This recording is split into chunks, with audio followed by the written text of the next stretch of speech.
Today we look at one of the biggest soccer brands in the African continent, a brand which reached the top in a relatively short period of time and has stayed there for decades. To help us talk about this, we've roped in a person who has the responsibility of nurturing that brand all day, every day. It is the one and only Jessica Motaung. Good morning, Jessica. Thank you so much for joining us right here on Sports on Morning Live. Good morning. Glad to be on the show. So let's start with talking about the concept of how we're always told that getting to the top is the easy part, but staying there is what is difficult. Now, you've literally been at the forefront of the successful brand known as Kaizer Chiefs. Talk to us about some of the challenges of staying relevant off the field when things are not so great on the field of play. Well, major challenges. I think, first of all, you're very right. It is challenging to stay at the top. You know, staying power is very, very key.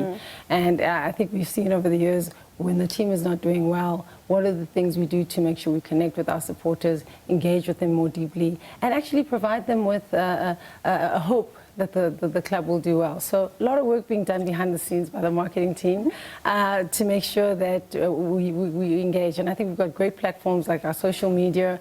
And we work very hard to make sure that we market the brand and make sure that we showcase our players and the brand in extensive ways.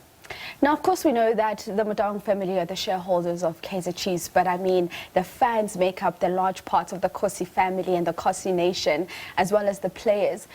Talk to us about that just trying to maintain that relationship and making sure that it survives, because we know that you have some really, really good days, but dark nights also come every now and again. Look, we wouldn't be here if we didn't have our fans. And I must say thank you so much for the passion and the dedication that they have. Very vocal fans when they're not happy.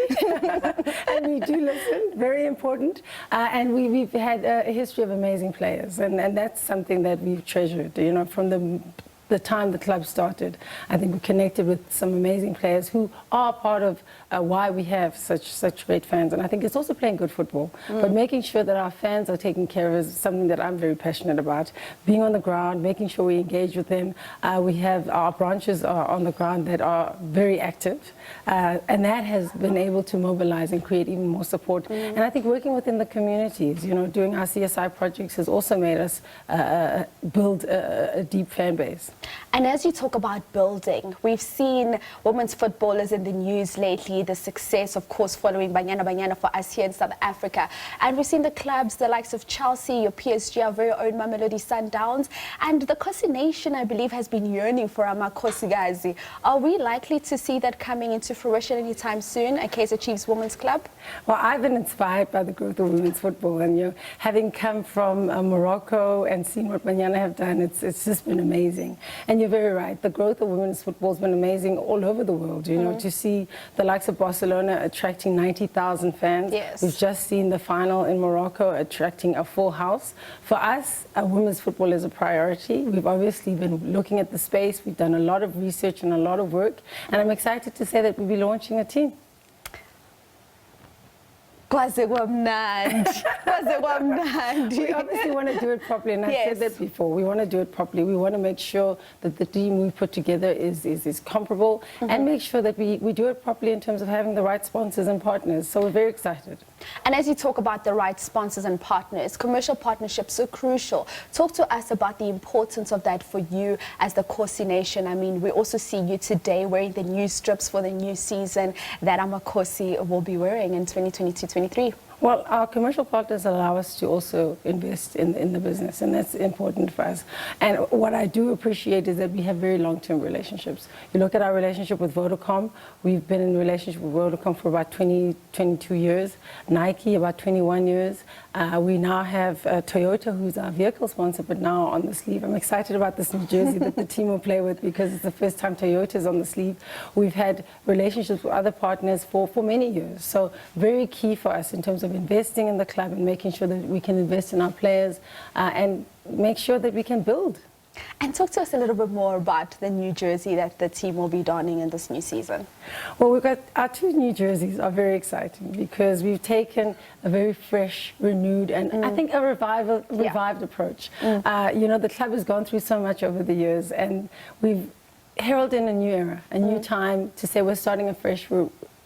laying a new foundation. And we've done that at a technical level, but also at a commercial level. And looking at the jerseys, very vibrant. I mean, our home jersey still has the heritage, our gold and black, but we've got a vibrant, connective energy that's flowing through this jersey. It feels very electric, you know. I love it. And then we've got our white jersey, which takes us back to a few years ago, where we've gone very clean, very fresh, very sleek, white with the gold.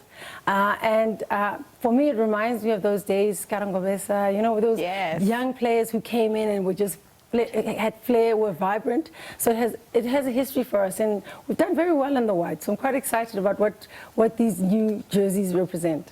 Certainly, and we saw with your young team with that Diski Shield really just perhaps setting the tone for what we can expect from Amakosi this season.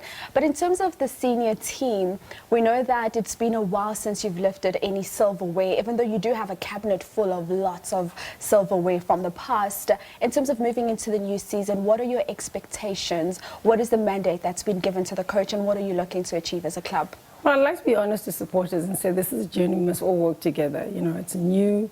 You've got a new, energetic and young technical team that have come in. I'm excited for Coach Arthur and Coach Dylan and the new technical guys that have come together. You also see that we've assembled a team of young players. We've brought in about 8 new players into the team. So I'm saying to our supporters that it's time for us to support the team in terms of the new things that we're going to do. We're doing things in a new way, but certainly the mandate is success. I mean, that's what the Chiefs brand is about. But what I do want to remind people is that success does take time. And in this new journey, let's walk that together. But certainly what I'm seeing and the energy that I'm feeling, I mean, I was at the camp meeting with the team around some of the marketing stuff. The energy that I'm feeling is great. I'm seeing just the excitement from the new guys. So I say there's a lot to look forward to. And you talk about Coach Arthur Zwane as well as Dylan Shepherd. Talk to us about, was that an easy decision for the team to make when you saw that results weren't forthcoming with the more renowned and known coaches, the likes of Gavin Hunt and Stuart Baxter, to now take your faith and put it in Coach Arthur Zwane, who did so well with the younger team? I think it was an easy decision, looking at how, when we spoke around the table, everybody had a consensus around that. Also because I think it's important to go back to who we are. Yes. You know, and Arthur understands the brand, has been part of the brand, and as you say, the success, and we've seen what he's been able to do with youngsters, success with the Diski and with the development team, and really an understanding of who we are and our DNA. So it just made sense to say, let's step back and really go back to who we are and work with someone who understands who we are as a brand. And we look forward to seeing what the team is going to put out on the field of play in this upcoming season. Good luck to you and the team. Thank you so much. And I'm saying to our supporters, we're also excited to have them back in the stadium. It has been so quiet, you know, but to have supporters back at the stadium, and I'm looking forward to full stadiums across all the sporting codes. So I think it's so important. And I'm saying go out and don your gold and black and your white and gold.